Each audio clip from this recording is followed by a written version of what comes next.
Welcome to horror studio. ये कहानी हमारे गांव की काली चुड़ैल के बारे में है। गांव के लोगों का कहना है कि वो जंगल के किनारे पर बने बरगद के पेड़ पर रहती है और वहाँ से गांव के बच्चों को देखती रहती है, और जो बच्चा उसे पसंद आता है वो उस बच्चे को अपना शिकार बनाने के लिए तैयार रहती है। पर वो चुड़ैल इस गांव में नहीं आ सकती क्योंकि हमारे गांव में हनुमान जी का मंदिर है और गांव के बाहर उसे बरगद के पेड़ पर बांध रखा है। इसलिए वो चुड़ैल किसी बच्चे को उसके पेड़ तक आने का ही इंतज़ार करती है और फिर वो उसे अपने वश में करके मार कर खा जाती है। ऐसा गांव के सभी लोग बोलते हैं। इसीलिए इस गांव का कोई भी बच्चा जंगल के किनारे पर नहीं जाता, उस पेड़ के बरगद के पेड़ के पास तो बिल्कुल भी नहीं जाता।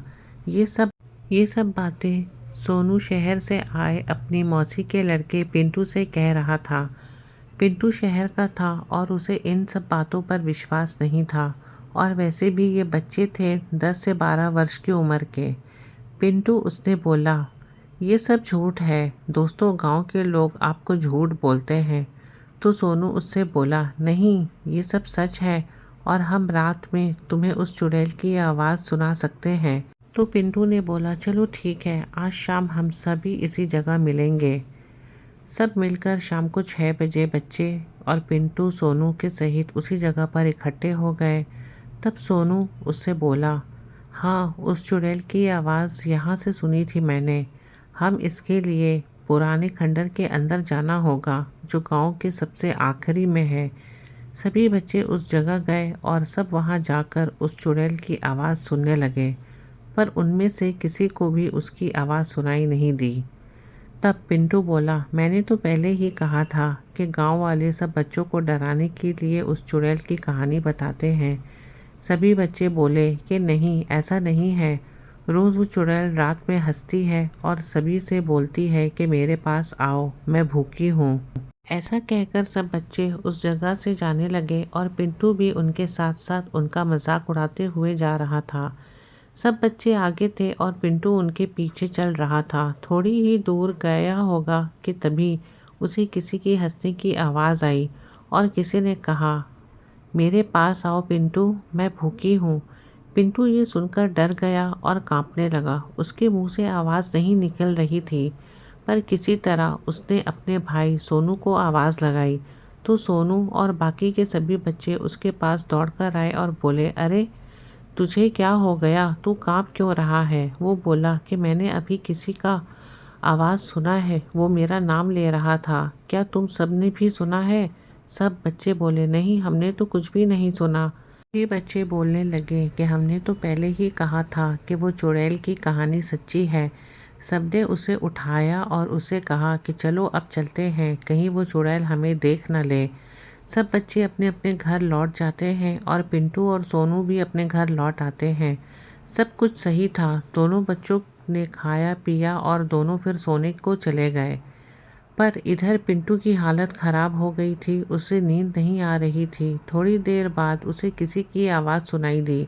वो जो कोई भी थी उसे बाहर बुला रही थी। पिंटू को बहुत डर लग रहा था, पर पता नहीं क्यों वो उस आवाज़ की तरफ खींचा चला जा रहा था। वो घर से बाहर निकला और उसने देखा कि सामने एक काले कपड़े पहनकर एक औरत उसकी ओर अपनी पीठ किए खड़ी है। वो औरत मन में कुछ गुनगुना रही थी। आसपास के माहौल में ऐसी आवाज़ आ रही थी जैसे कई सारे डरावने जानवर आसपास हों, पर कोई दिख नहीं रहा था। इतने भीषण और खून के जमा देने वाले वातावरण में अच्छे अच्छे सुरमाओं की हालत ख़राब हो जाए तो ये तो एक छोटा सा बच्चा था। वो काले कपड़े वाली औरत धीरे धीरे जाने लगी और उसके पीछे पीछे पिंटू भी जा रहा था। वो अपने वश में नहीं था और वो चुड़ैल के साथ उसके पीछे पीछे उस बरगद के पास जा रहा था। थोड़ी देर के बाद वो उस बरगद के पेड़ के पास खड़ा था। उसके होश आए तो उसने देखा कि वो अपने घर में ना होकर एक बड़े से बरगद के पेड़ के पास खड़ा था। वो डर गया और चिल्लाने लगा, मैं यहाँ कैसे आ गया? मम्मी पापा आप कहाँ हो? मुझे यहाँ डर लग रहा है। कोई फायदा नहीं। आसपास किसी का जोर से चिल्लाने का और हंसने का आवाज आने लगा। वो डर के मारे इधर उधर देख रहा था। तभी उसने देखा कि उसके सामने वो चुड़ैल खड़ी थी।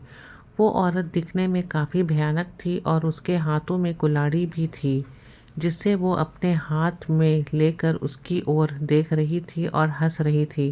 पिंटू ने उसकी भयानक शक्ल देख ही वहां से वो भागने लगा।